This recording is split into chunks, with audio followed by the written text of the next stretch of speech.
Now people who are consuming millets are also having thyroid issues, what you call constipation issues. There are many issues, again because those millets are not meant for us. So now if you have to incorporate in your food habits, same thing, soak the grain, soak the millets. So that will release all those components, chemical components which actually harm us. It will release in the water, then that will be safe for you to consume. Now when you cook again millets, the starch is complex, that is for the body, so you have to separate that starch. So it may be rice or millet. So traditionally what our people used to do is they used to soak the grain. When you keep the food content longer time on the flame, it will lose the nutrients. So what they used to do is they used to boil the water first. Then in that boiling water, they used to add the soaked grain. You need not dispel this water, soaked water, because even though they are harmful, like those chemicals are harmful in nature directly, the same thing can be converted, like suppose phytic acids, which are actually protecting that grain. So when that is converted by microbes, that can be converted into phosphorus. So phytic acids in fermentation converted by microbes will turn into phosphorus. That is again very essential for your body. So either if you follow holistically this process or discard it. So when you are following this method, then you get the benefit of those phytic acids, or else discard that water at least to you are also losing some B vitamins, some vital nutrients, but these are more harmful. Phytic acids are more harmful. So soak the grain. If possible, sprout the grain. Even brown rice can be sprouted. Red rice can be sprouted. Millets can also be sprouted if it has a outer skin. Like nowadays, even millets they are refining a lot. So at least not the outer husk. They'll be in a bran layers. So when you have that, like brown rice, even millets can be sprouted. So maybe it's little bit tedious to sprout, but soaking is easy. So you have to soak for minimum 6 to 8 hours. Now you may give an excuse like 6 hours of soaking. You're not behind the grain for 6 hours. Just it's a planning. So if you have to cook in the morning, just soak in the night. That's it. If you're cooking in the afternoon, soak in the morning. It's only that planning.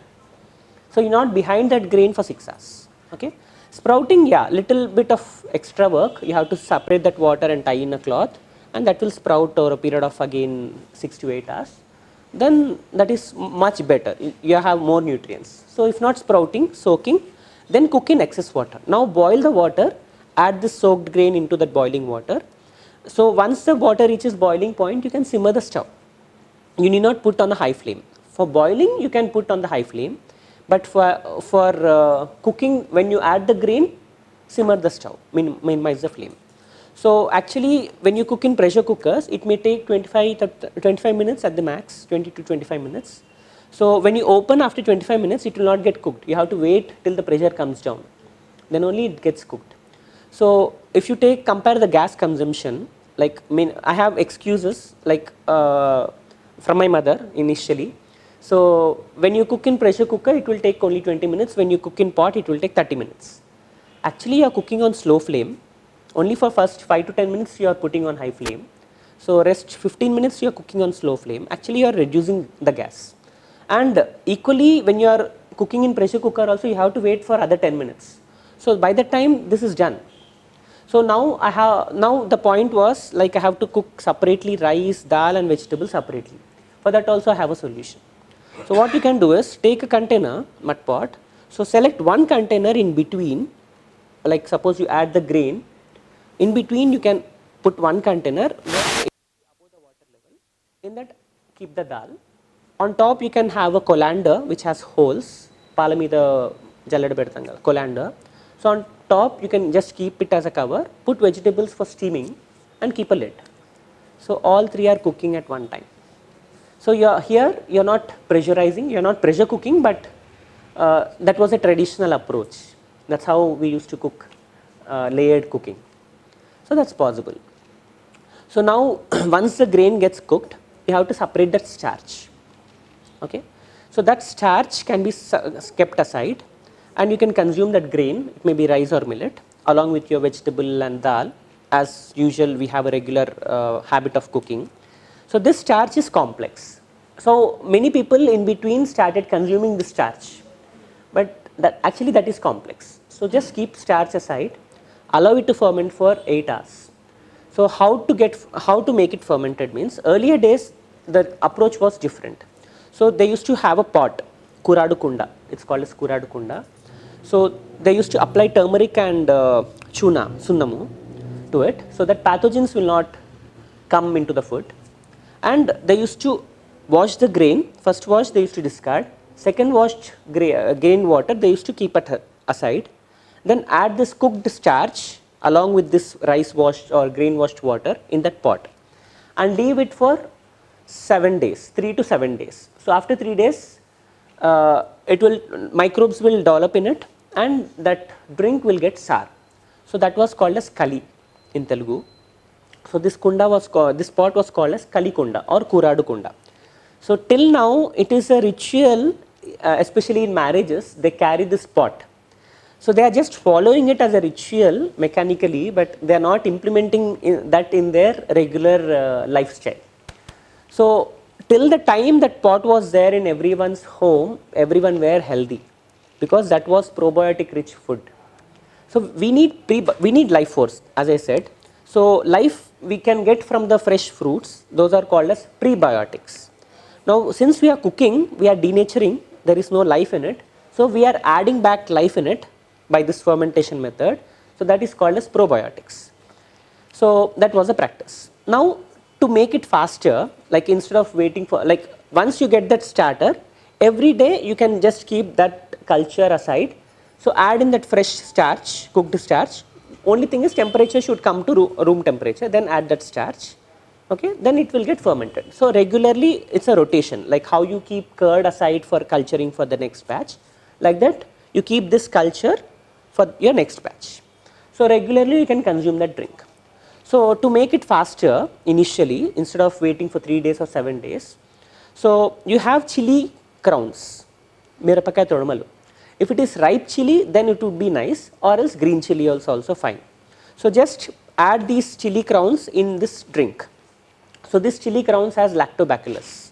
So that will easily break down that starch because lactobacillus, that microbes will have food for them now. So they will convert for us. They will convert that complex starch into simpler carbohydrates. Okay.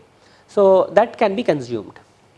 Or instead of chili crowns, you can add fenugreek seeds or rice washed water or lentil washed water or even okra.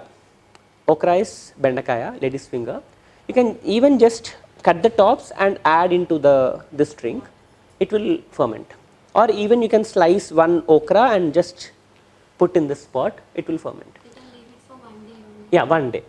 Yeah, after 1 day, like minimum 8 hours, then you can consume. It will become sour. Now to make it richer, you can add coconut milk or peanut milk to it. It will taste like buttermilk only. Like this will be sour drink, fermented rice drink. So if you add little of nut milk, like it may be peanut should be soaked and remove the water, then boiled. Or else coconut, you can just blend into a chutney and squeeze the milk.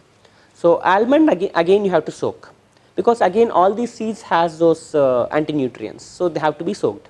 Coconut, it will come under hard shell and water will be there inside. So that is safest one. So almonds, peanut, they should be soaked. Peanut, they should be soaked and cooked because that has complexity. Almonds are not very complex. Only soaking would be enough. After soaking, we can consume. So cashews, already they are processed. They heat in very high temperatures. So like that, you can use any nut milk, even watermelon seeds or muskmelon seeds can also be added. Brain water which was washed, or is it the one with Cooked starch. Cooked starch. millets? Okay. After like when you cook the millets, you have to cook in excess water. Suppose you add 1:3 ratio, like for anything, rice or millets. For one glass of rice or millet, you add 3 times of water normally. So here you will be adding 4 or 5 times of water. So you will be cooking in excess water. So once it gets cooked, you have to separate that starch. If we don't want starch, so we can equally use. Why I am asking you, why I am asking you to separate the starch means that starch is complex for us. So for that to break it down by the microbes to convert it into simpler form, we have to follow this method. But that complex only you are body has to pay extra load to break down that starch. So here what we are doing is that starch we are just allowing the microbes to break it down and then we are consuming. That's the difference. If you are consuming, your body will work little bit extra. So till you are healthy, till your digestive fire is very nice, you don't have any problem. Your body will support. Like you may have a question like, I'm eating since many years, just along with the starch, I'm comfortable. Yeah, you will be comfortable, you will not have any problem. But when the digestive fires come down, that's where we get diseases, like where diabetes will come. మరిన్ని updates కోసం STV YouTube ఛానల్ని subscribe చేసుకోండి.